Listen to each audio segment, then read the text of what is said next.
Where do I start? Well, let me start with Europe. And then I'm going to take you to a chalkboard. Europe is going to fall, period. And it's not going to fall because it was conquered.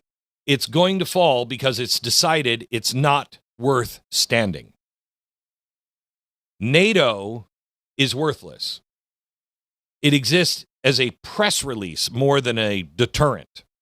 Its power is nothing but theoretical, conditional. It's wrapped in footnotes, domestic politics, all of this crap. It depends openly on the United States to do what Europe won't do, what they won't pay for, what they won't prepare for, what they won't provoke, and if necessary, what they won't believe, what they will not bleed for.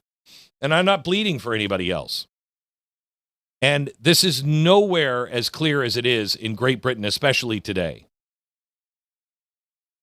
Britain now speaks the language. I mean, I think this is the nation of Winston Churchill that used to speak with resolve. Now their language is all international law and managed transition. That's really important. Managed decline and managed transition.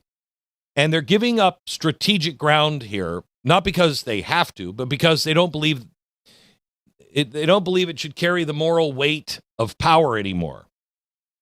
Let me tell you about Diego Garcia. Diego Garcia is one of the most strategic bases in the world. Diego Garcia is equidistant. It's in the middle of the ocean, equidistant from the Middle East, East Africa, India, Pakistan, Southeast Asia, and Western China.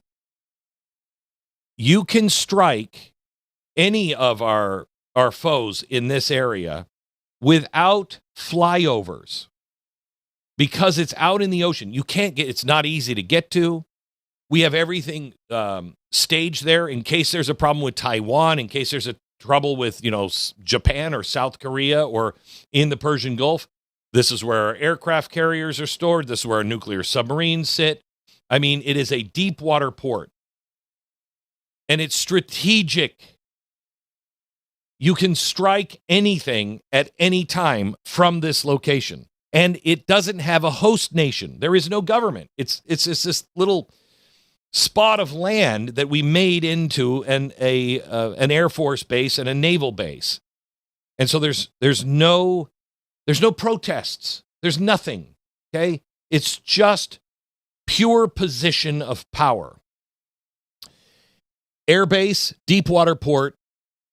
It's pre-positioned for wars. It's listening station. It has our nukes. It watches for nuke launches from China, North Korea, Iran. It is also, when we had the space shuttle, when it would take off, they would always say they're now past turning around. They can't land at any place else. They have to go to Diego Garcia because it's on the other side of the planet, and that's where sometimes our space shuttles would re-entry. So it is important for space as well. Most importantly, it is the strategic point for all of international shipping. The reason why we have such stable international shipping to and from China and the Far East is because of this. It is also the reason why we have protected oil from the Straits of Hormuz, because of Diego Garcia. Last year, when the prime minister was here in Washington, D.C. with our president, he said, by the way, the international courts, they're very upset. They say that we're colonialists, and we don't want to be a colonialist country anymore, so we're going to have to give up Diego Garcia. But we expect you're not going to do it. Oh, thank you. Okay. It's just better for us if we're not part of that anymore. Okay, so Trump said, I can see your point, I guess. We'll take care of that. And so we did. Well, now that Greenland, everybody's like, why do you want Greenland? You're just an aggressor. No, now he brought this up and said, this is why we want Greenland. Okay? Because what you don't want an alliance, you want dependency with a smile. We are not doing all of this for you so you can sit back and go, oh, well, we're not an aggressor. We're not a colonialist country. Because we get that crap too. We just fight it. But they gave in to the international court. Okay. So, they inherited security, a lot of it from us. They outsourced their defense from us. They convinced themselves that their history was over. They dismantled their armies.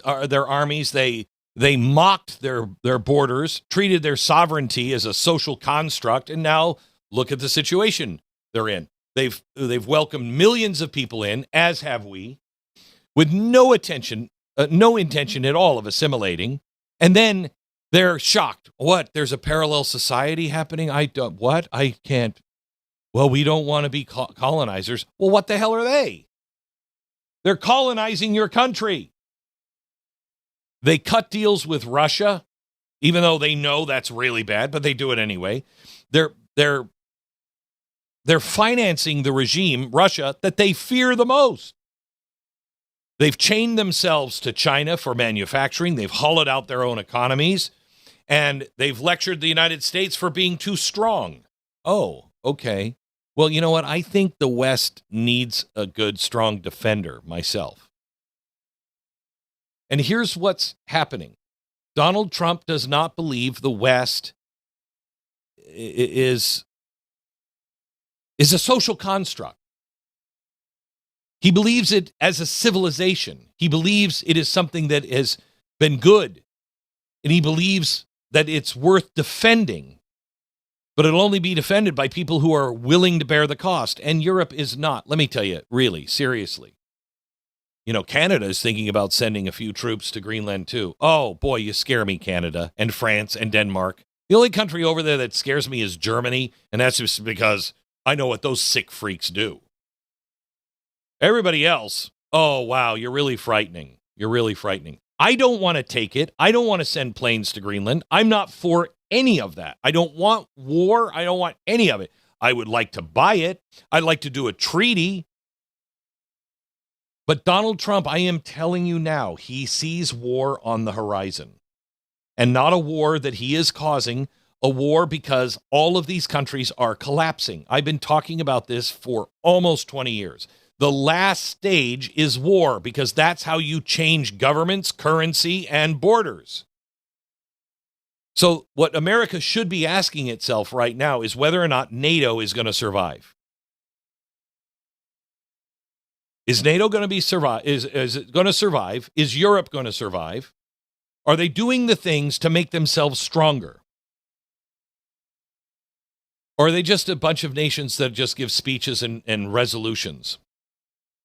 Because the world will once again measure things the way it used to measure things. Who showed up? Who paid? Who acted? Who bled? Who died? And who hesitated?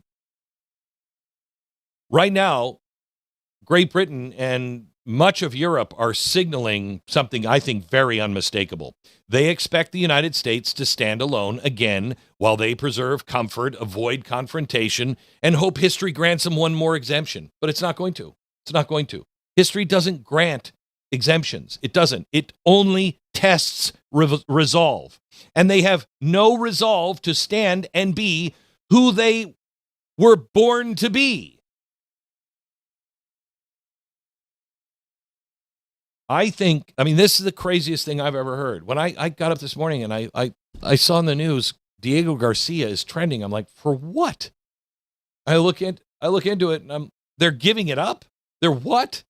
A year ago, President Trump was like, I get it. I understand. He was being a diplomat. No more time for diplomats.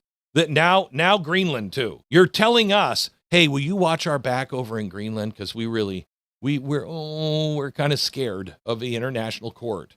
So you watch our back over here with Diego Garcia because you guys can take care of stuff. But damn it, we want Greenland. Oh, because when the going gets tough, what? Let me tell you.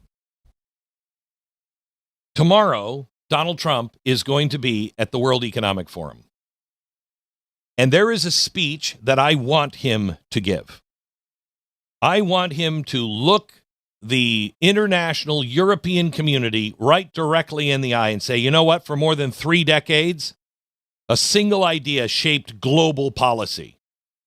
And that idea is just wrong, and we're not going to do it. The idea was that nations were outdated, that borders and sovereignty and culture and democratic consent should give way to permanent global management by unelected institutions. Not going to stand for it.